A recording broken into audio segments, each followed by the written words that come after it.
New Brunswick's Baie de Chaleur and eastern coastline.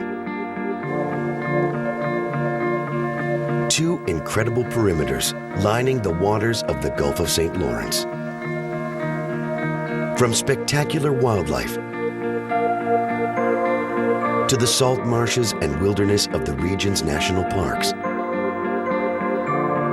the coastlines here have it all. Vast natural sand dunes, molded from tidal erosion over thousands of years. So as the ice receded and the water rose from the last glaciation period, what we saw were the coastlines of New Brunswick being hit by waves for the first time. An innovation in offshore safety from one of the major fishing centers along this coast. For every captain, the main concern when you're caught in the storm is when should we abandon ship. Many tragedies happen when you try to board a life raft from the ocean. And Shediac, New Brunswick's top export, a world-famous delicacy. You can't mistake it. We are the lobster capital of the world, and I think one of the reasons is we've got the best tasting lobsters in the world. Now, we explore this rugged coastline like never before. A bird's eye view, unlocking the secrets of our maritime past, present, and future. This is Canada, Over the Edge.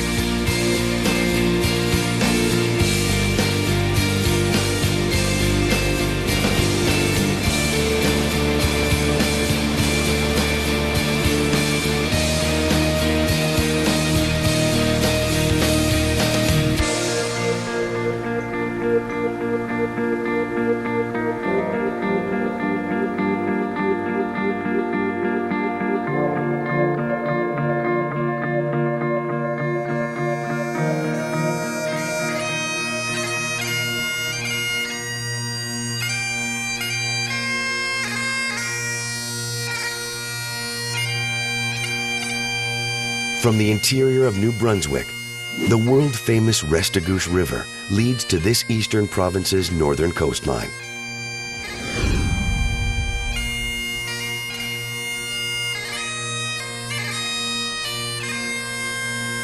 From its source in the Appalachian Mountains to the west, the Restigouche flows more than 200 kilometers through an incredible landscape.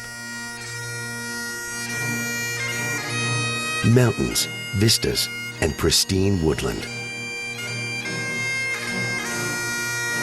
Home to the Mi'kmaq Nation for centuries, this was one of the last regions of eastern Canada to see European settlement.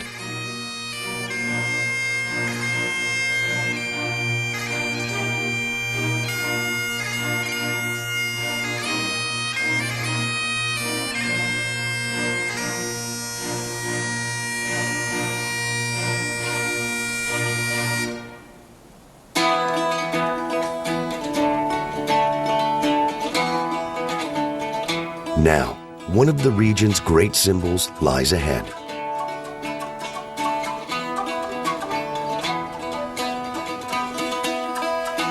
The moose. Measuring 2 meters high and weighing more than 700 kilograms, is a resident of this remote interior.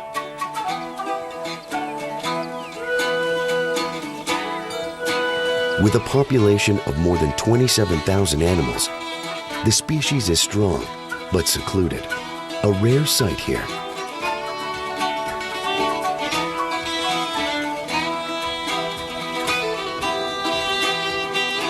Continuing northeast, the water widens and the banks of the river come alive. The Restigouche is world famous for its salmon fishing, with chalets and camps lining the banks of this waterway. For more than a century, it has been a favorite for the American sports fishing elite, with the U.S. border just 50 kilometers away. Today, the river continues to be the heart of the community here, with more than 55 kilometers of this stunning coastline designated part of the Canadian Heritage River Systems.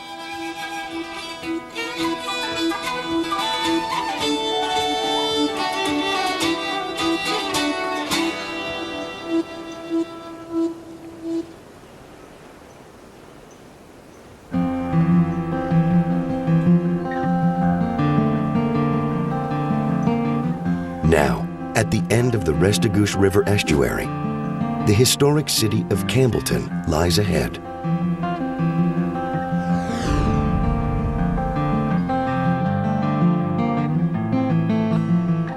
Founded in the early 1700s by French traders, Campbellton was the site of a decisive battle that would help determine modern-day political boundaries.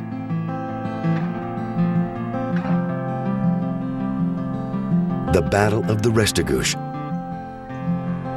July 3, 1760, was fought between English and French forces here. It would be the final naval battle of the 7 Years' War and would lead to England's ultimate victory over New France for possession of North America.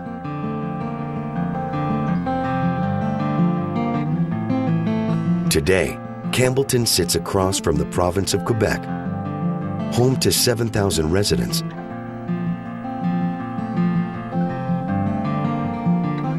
It is an industrial and tourist hub, with many in the region claiming French as their mother tongue, continuing the centuries-old French legacy here.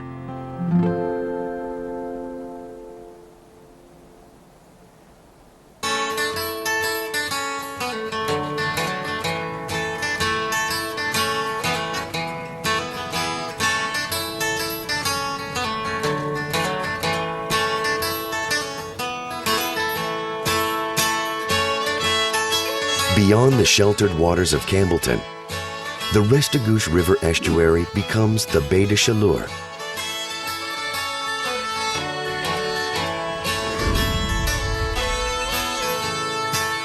Translated Bay of Warmth, it is believed to have been named by explorer Jacques Cartier during a July heat wave in 1534.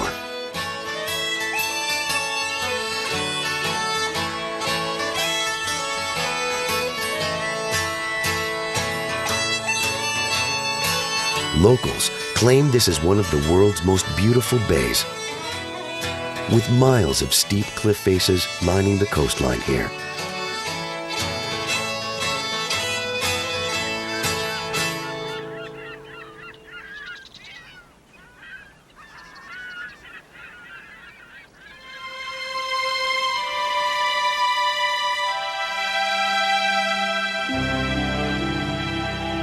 In the distance, one of the region's favorite rock formations lies just off Polkshaw Park.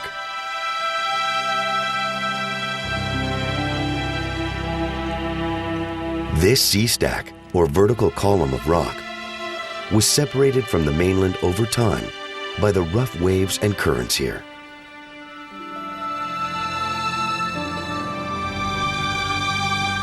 Known as Polkshaw Island, or Bird Island, this rock formation is now home to thousands of cormorants and other seabirds in the region.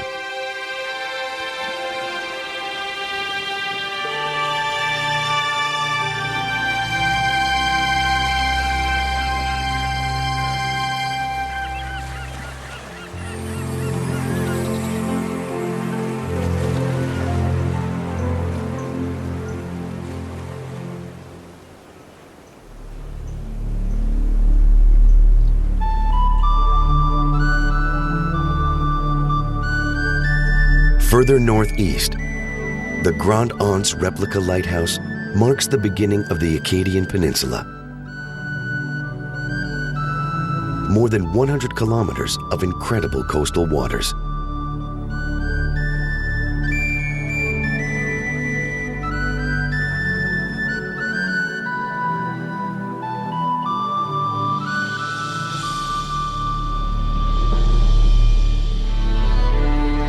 Bearing the colors of the Acadian flag, the lighthouse is a reminder of the Acadian settlers who returned here after their expulsion by the British in the mid-18th century. And not far away, Grand Anse's spectacular Church of St. Simon and St. Jude enshrines a Francophone legacy on this coastline.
Heading east from the Restigouche River, the coastlines of northern New Brunswick are a mix of rough cliff faces and sandy beaches.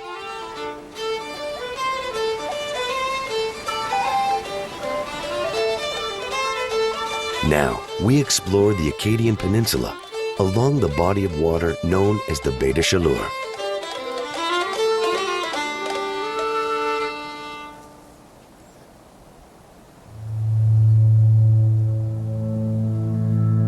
Next, the village of Caraquet. With more than 98% of residents calling French their mother tongue, Caraquet is unofficially known as the capital of Acadia. With an active wharf and fleet, it is also the fishing hub in the region, an industry that faces an uncertain future here.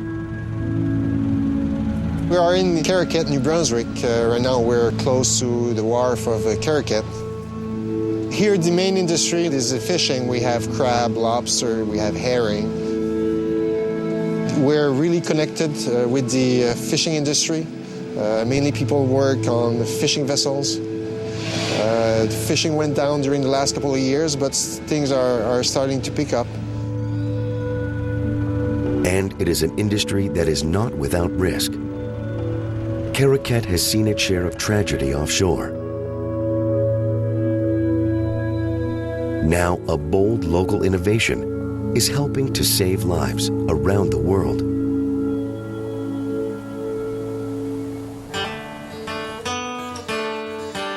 Eric Chasson is with Ovatec Life Rafts. Since 1995, we have Ovatec Incorporated, located here in Caraquet, which mainly the main product is trying to resolve or to reduce the risk of drowning and capsizing for boats. These life rafts are revolutionary. A dual fiberglass hull that is indestructible, watertight, self-righting, and fireproof. But what gives Ovatec the edge is that their rafts can be boarded from the deck of a sinking ship, meaning mariners don't need to get in the water and risk hypothermia.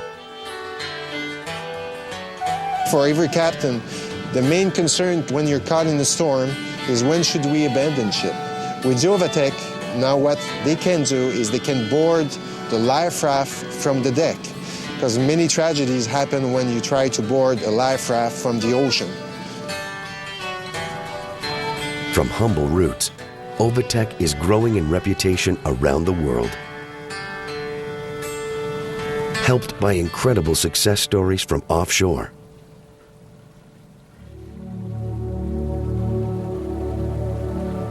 Mainly we're well known in North America. We've been introduced in the offshore oil industry.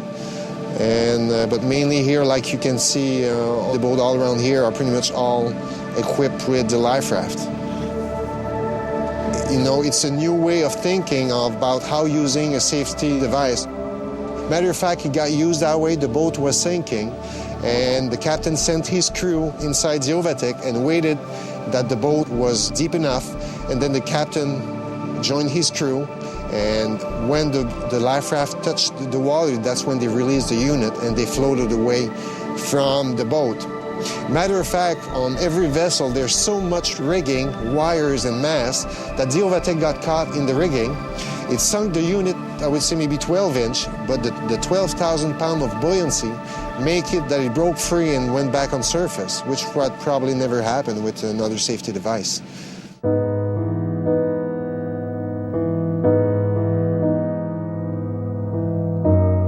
For Chasson, these lifeboats are more than a business. Disaster at sea is something his family knows all too well. Personally, I've been affected with 3 uncles that drowned and also 1 cousin. You know, when tragedies happen, it doesn't affect only the immediate family, but it does affect also surrounding. Even I can recall being really young, but even as of today, I do recall, that tragedy.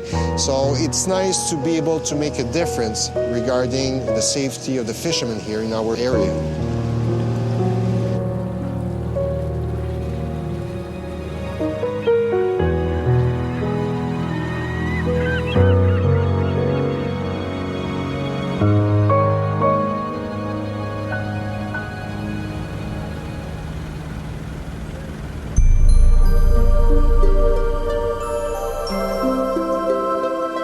Beyond Caracat, the Lemec wind farm rises up on the horizon.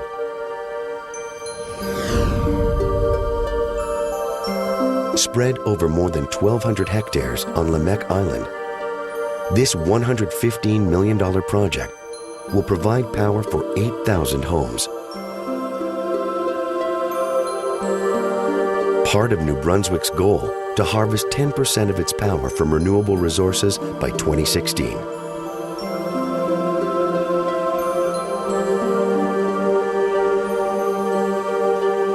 Beyond Lemec Island, the bridge to Miscou Island shines in the distance.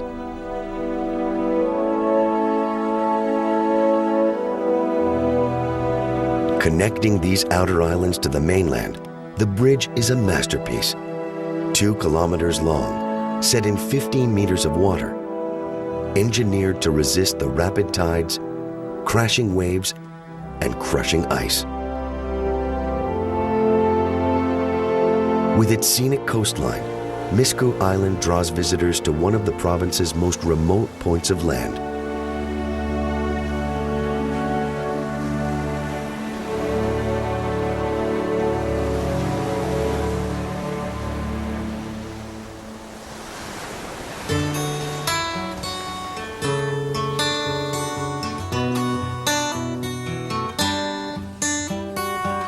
Continuing northeast, the Miscou Lighthouse marks Land's End.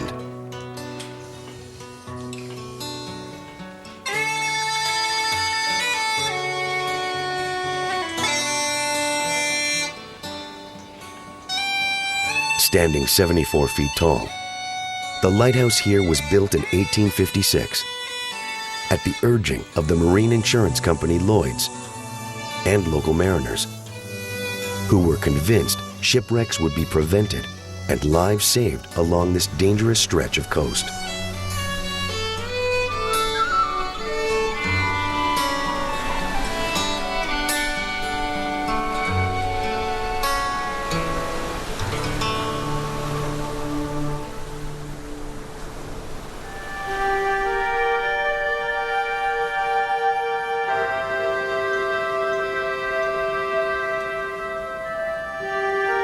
Traveling around Miscou Point, our course changes, now heading south as the Baie de Chaleur becomes the Gulf of St. Lawrence.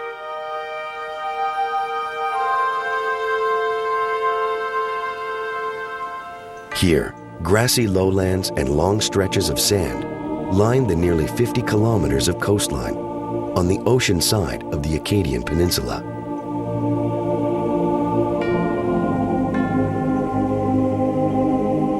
And set between the sandbars and dry land lie one of the features of this coast.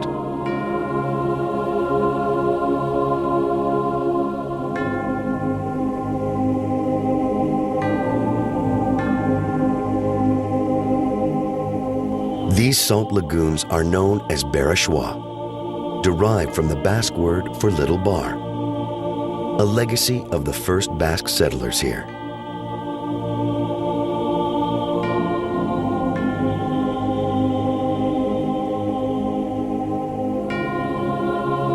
The Barachois are key to the local ecosystem, a nesting ground for seabirds, ducks, and migratory birds.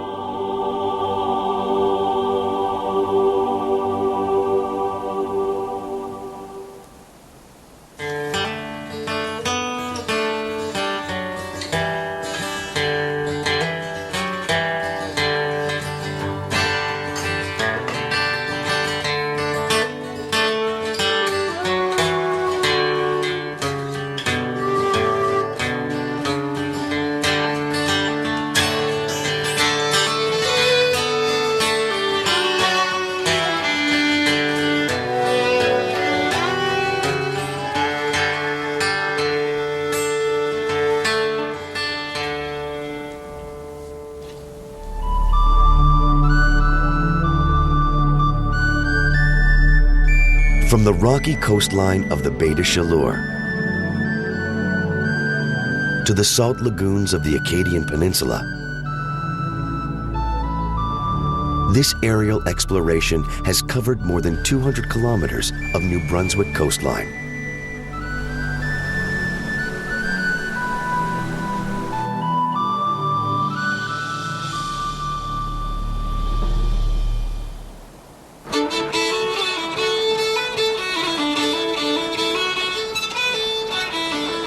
Just inland, one of the province's most unique industries.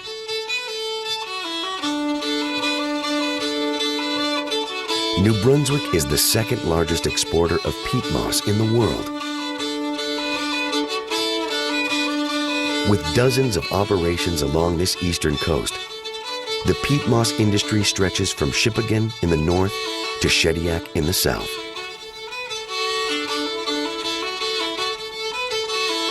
A key component in agricultural operations, peat was imported from Europe until World War II. When wartime shipments were disrupted, another source was badly needed.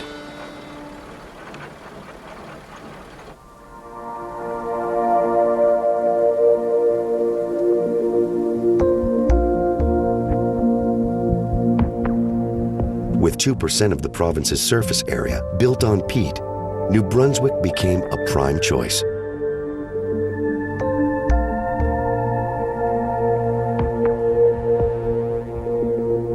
In 1942, 8,000 bales of peat were exported from the province's first operation.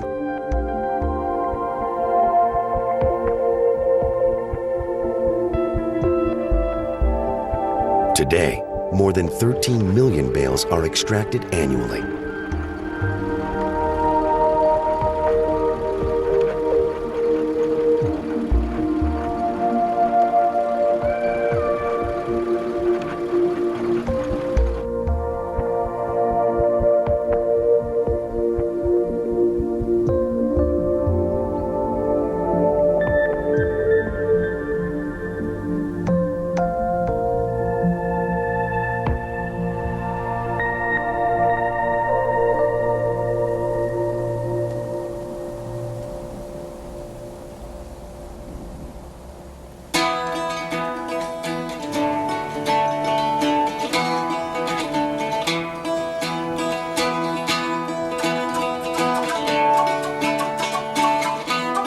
Returning to civilization, the city of Miramichi sits on the horizon.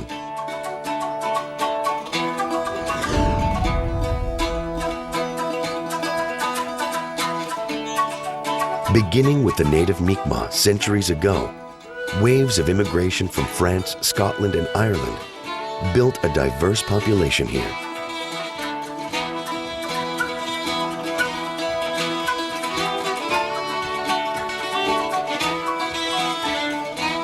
In the late 1700s, Miramichi took an active role in the American Revolution, with native populations attacking and plundering British strongholds in the region.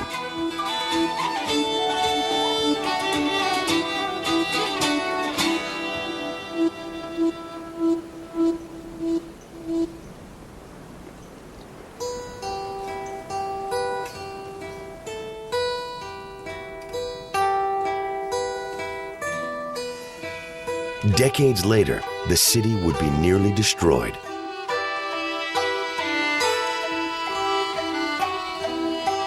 In October 1825, the Great Miramichi Fire destroyed much of northern New Brunswick,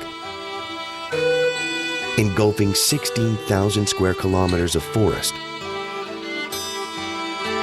In Miramichi, all but 12 of the city's 260 buildings were destroyed.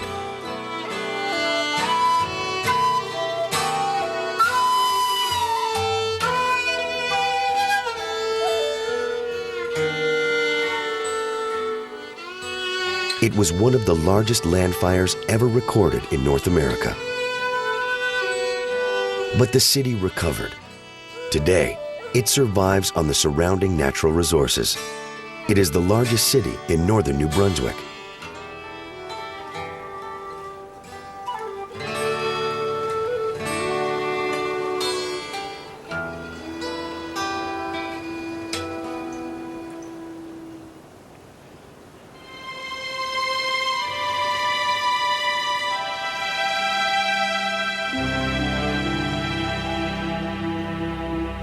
Beyond the city and back to the coast lies the stunning Koujibakwak National Park.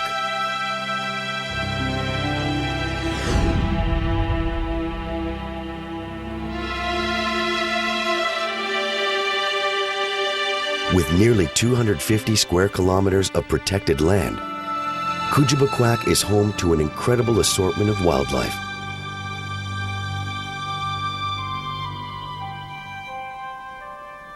Including the elusive black bear.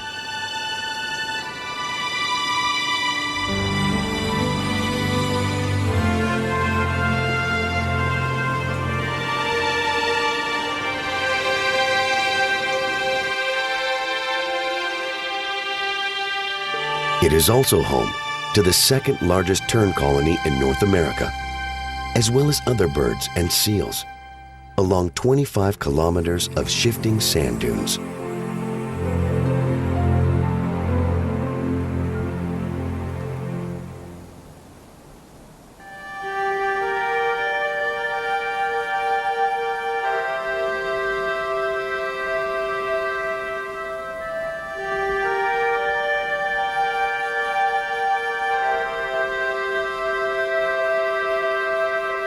Koujibakwak represents all the natural features of this region at their best,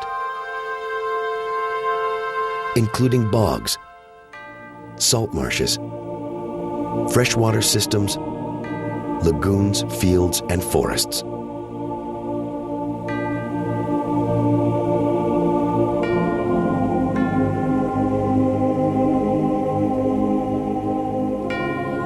It is also an attraction for recreation seekers.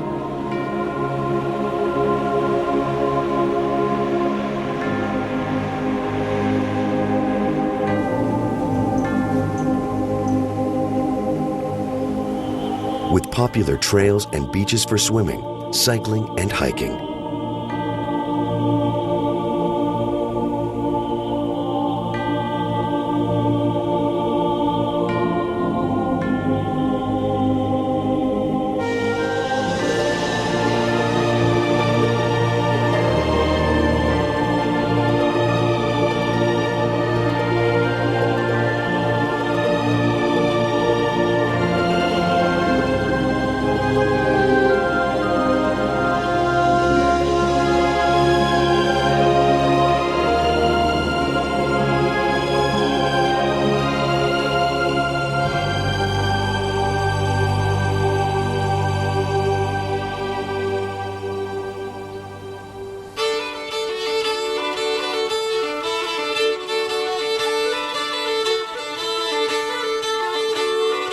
From Koujibakwak south, we continue. Exploring the natural dunes of Bucktouche and the many cultural stories along this eastern New Brunswick coastline.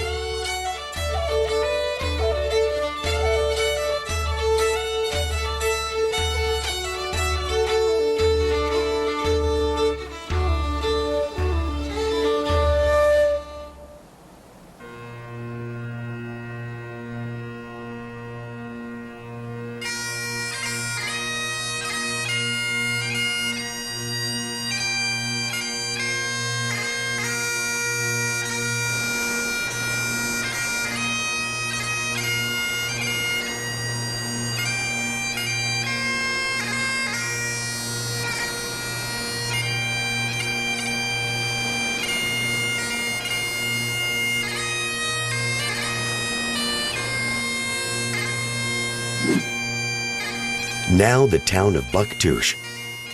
This is one of Eastern Canada's wealthiest communities.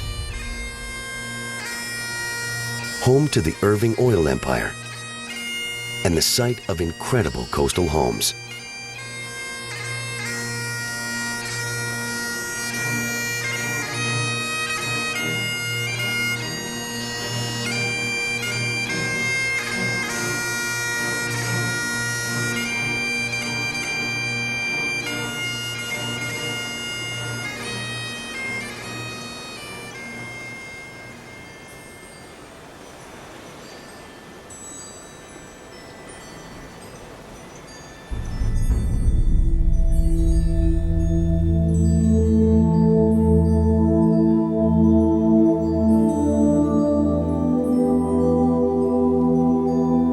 Just outside the town, the Irving Eco Center represents one of Eastern North America's last great untouched sand dunes.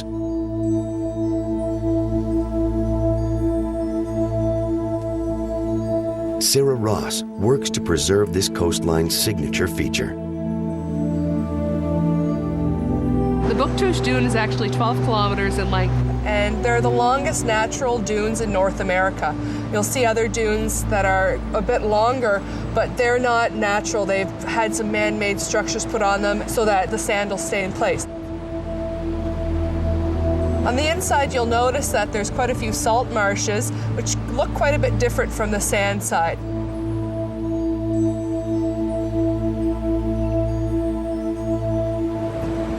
You may also notice that there are high dune faces covered in marram grass. This is one of the most important plants we see on the dunes, and it's actually very important to us because it helps stabilize the dunes, keep them in place from wind and storm events.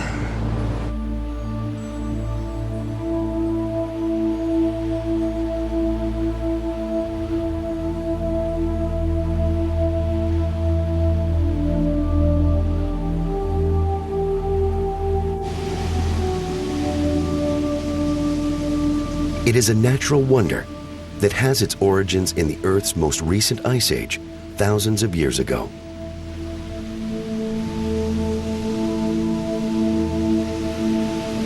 So as the ice receded and the water rose from the last glaciation period, what we saw were the coastlines of New Brunswick being hit by waves for the first time. This caused erosion in the sandstone cliffs and sandstone shores, which caused more sand to be in the water.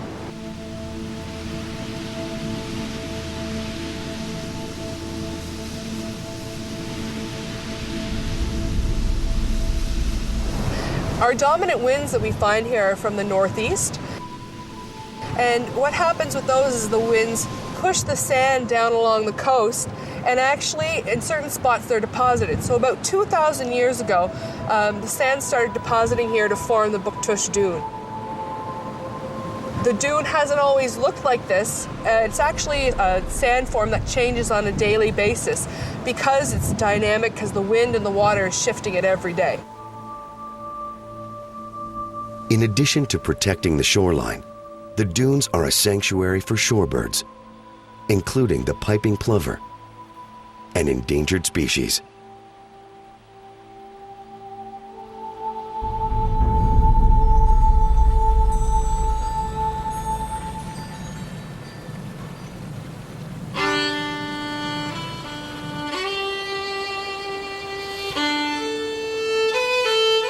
For Ross and her team, their mandate is to ensure this stretch of nature sees as little human alteration as possible, while still allowing visitors to explore here.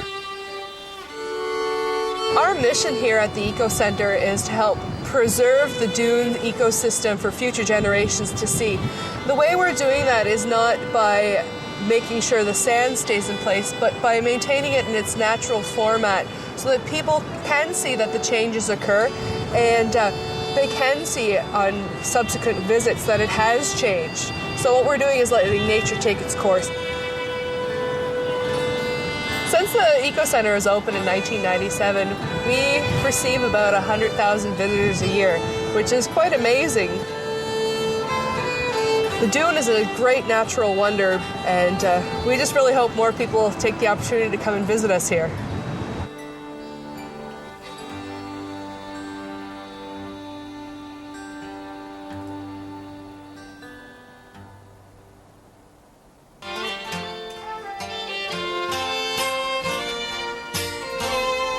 Beyond Bactouche, this coastline returns to its cultural roots. The homeland of the French Acadians, the first Europeans to settle here. We Acadians arrived here in 1604. We came from France, a lot of us, and when we arrived here, we like lots of land, and we wanted to do a life here. And then we were deported in 1755 everywhere. Some of us were in Louisiana, all around the world, and then we came back. And now we're here to stay. A couple of years ago, we celebrated 400 years of Acadian people. It is a big mix of all kinds of people here in New Brunswick. We have Acadians, French-talking people, and we live besides English people.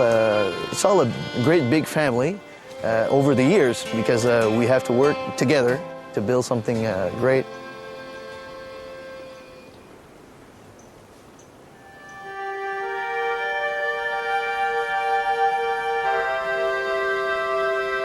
Here at this replica village, Pays de la Sagouine, the Acadian culture is celebrated each year in song and dance, and a one-person theatrical performance delivered by a fictional cleaning lady known as La Sagouine.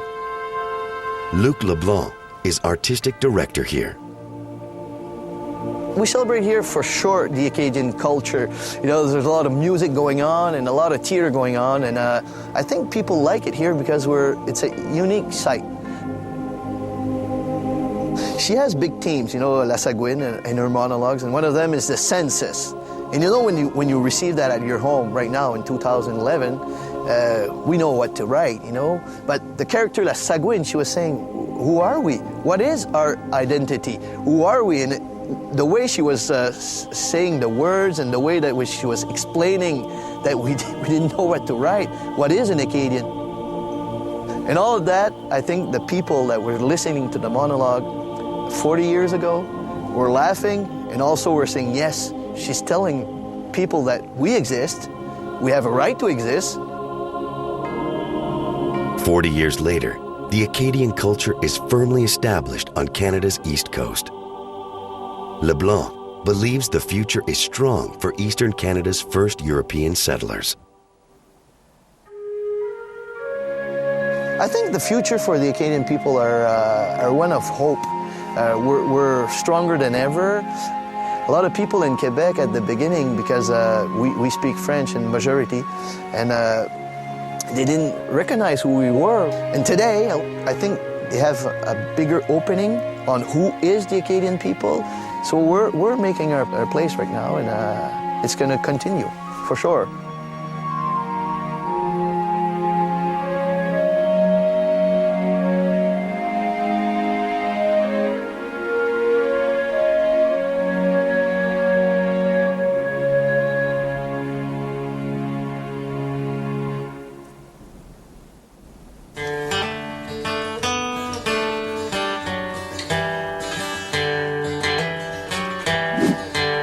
Just inland, the city of Moncton,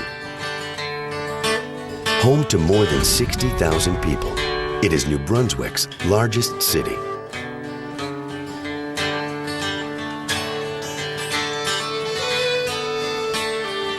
It is Canada's strongest and only official bilingual city, with more than 40% of residents speaking both English and French.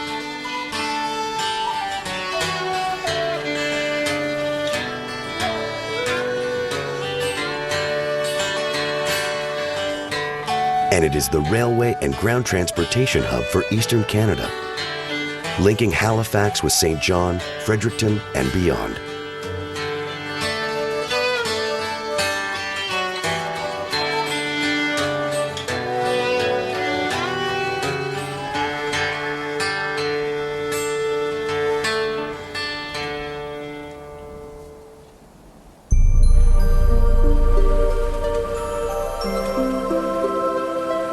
Back to the coastline, Parley Beach marks our entrance to the next waterway along this coast, as the Gulf of St. Lawrence becomes the Northumberland Strait.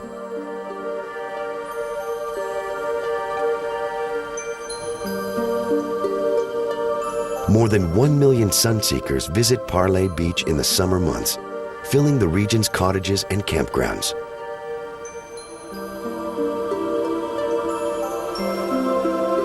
Residents claim it is one of North America's finest beaches, with the warmest waters north of Virginia.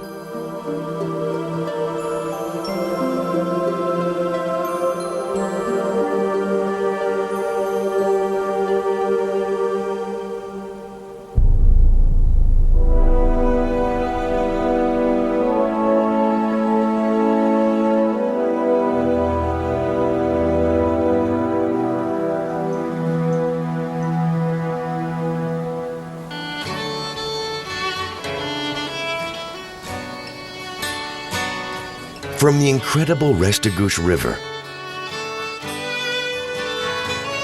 to the peat farms and sand dunes along the Gulf of St. Lawrence,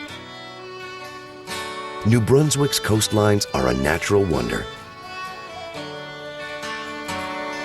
Now, beyond Parle Beach lies the town of Shediac. Just 20 kilometers from Moncton, it is another weekend getaway for residents along this coast. Right now we're at the Point Lachine Wharf, which is just a stone throw away from the town of Shediac, and geographically on the eastern seaboard of New Brunswick, the body of water dividing New Brunswick and PEI. But Shediac's reputation goes beyond a summer destination. For fishermen like Ron Cormier, it is the sea life along this coast that makes the town famous. Shediac is the lobster capital of the world. Lobsters are very important in this neck of the woods because it is part of our culture. We do make a living out of it. You can't mistake it. We are the lobster capital of the world, and I think one of the reasons is we've got the best tasting lobsters in the world, and what a great place to enjoy a nice feast than the town of Shediac.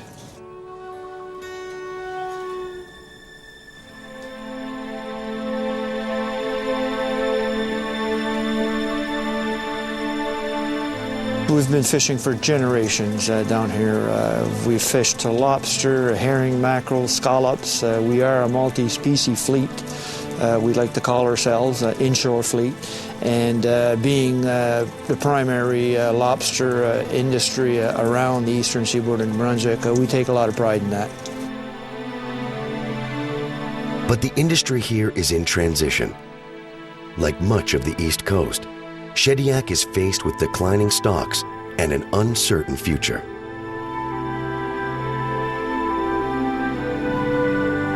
The evolution of fishing has changed. I've been at it for 28 years, and I've seen a lot of technology fly by. I think one of the reasons that our resources are a little bit down is because of modern technology. We've fished it quite hard the last 15 years or so, and I think that we didn't necessarily balance that with maybe some good conservation measures. And the fact that the US of A has gone through a recession does not help very much, because a lot of people don't realize here in Eastern Canada, 80% of our stocks go to the States. And when they stop eating, something's going to give. And if you accompany that with rising price of fuel, bait, etc., and the price that had plummeted, it's not a pretty picture. But we're surviving. We're working very hard, and we're tightening up the belt, and we just enjoy going out there and fishing those little critters so a consumer can eat them all over the world.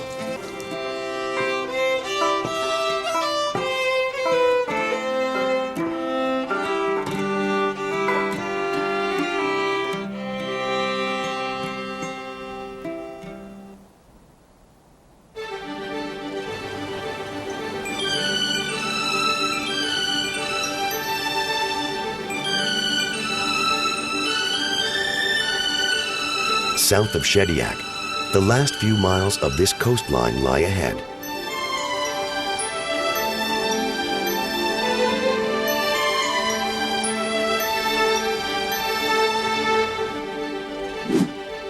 This is Cape Jormain, with a 140-year-old lighthouse marking New Brunswick's easternmost point. And in the background, one of the 20th century's great engineering marvels, the Confederation Bridge.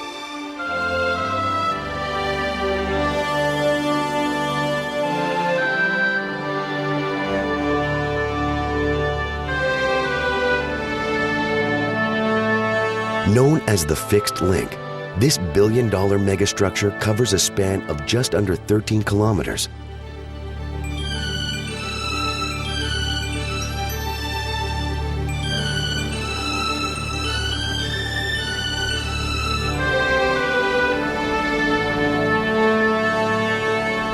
It is the longest bridge over ice-covered waters in the world.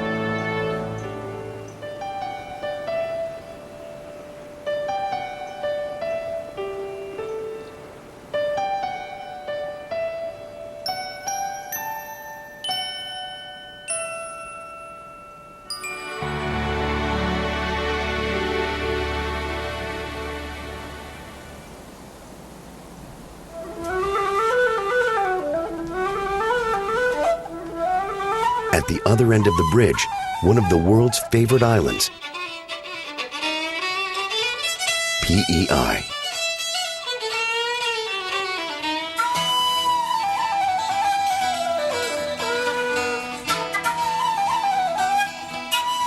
Prince Edward Island is world famous for its incredible beaches, seafood, the fictional story Anne of Green Gables, and the signature red cliffs that line the coasts here.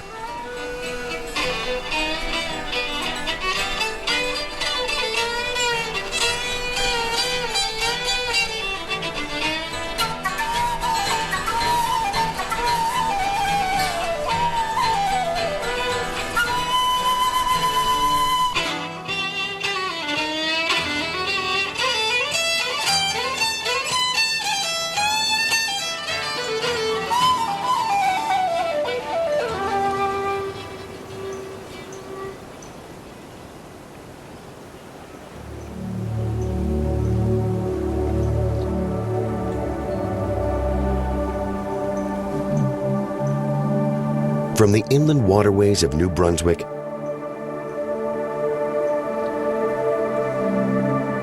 to the Gulf of St. Lawrence and the Northumberland Strait,